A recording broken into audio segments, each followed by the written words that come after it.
পদূলিমুখত অসমীয়াৰ হেঁপাহৰ ৰঙালী বিহু শদিয়াৰ পৰা ধুবুৰীলৈ ৰঙালী বিহুক লৈ চলিছে ব্যাপক প্ৰস্তুতি।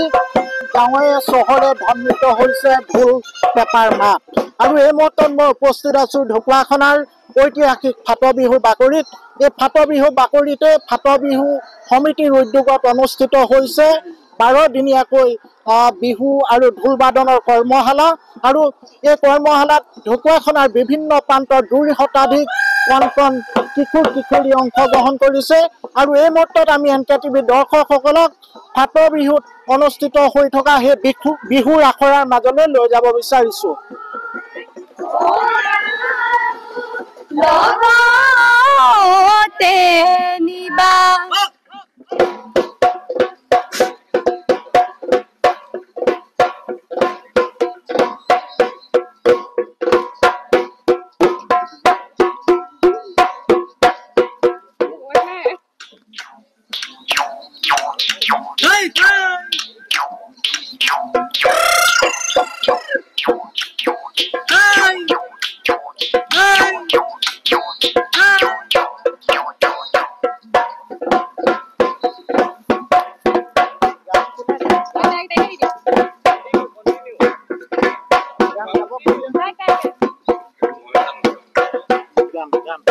বিহু পাই বলিয়া ককাই দিয়ক অসমীয়া ছোৱালী ঐ অসমীয়া ছোৱালী ঐ বিহু আমাৰ চলৰ বিহু আমাৰ চলৰ ঢল ঢোলৰ চেৱত নাচিম মই পেপাৰ ঘূৰত নাচিম মই পেপাৰ ঘূৰত নাচিম মই মোৰেনো কুমলীয়া মোৰেনো কুমলীয়া মই।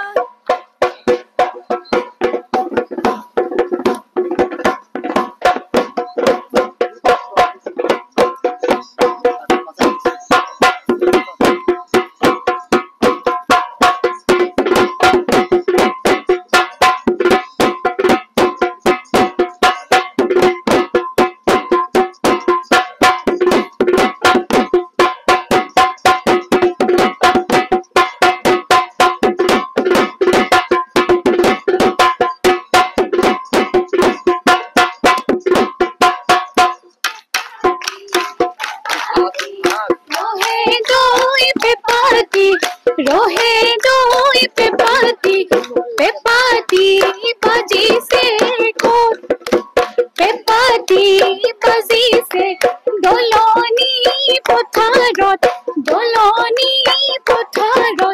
सेनानो हे सोराय जोत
এই মুহূৰ্তত উদ্যোক্তাসকল আছে আমি তেওঁলোকৰ কাষলৈ আহিছোঁ।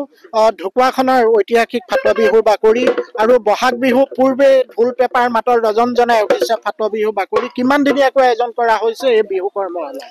হয়, ফাটবিহু সমিতিৰ উদ্যোগত যোৱা বৰ্ষৰ অভূতপূৰ্ব সাফল্যৰ পিছত এই বৰ্ষৰ ফাটবিহুৰ উদ্যোগতে বিনামূলীয়া বিহু নাচ ঢোল বাদন বিহু নাম আৰু পেপাবাদন কৰ্মশালা অনুষ্ঠিত হৈছে।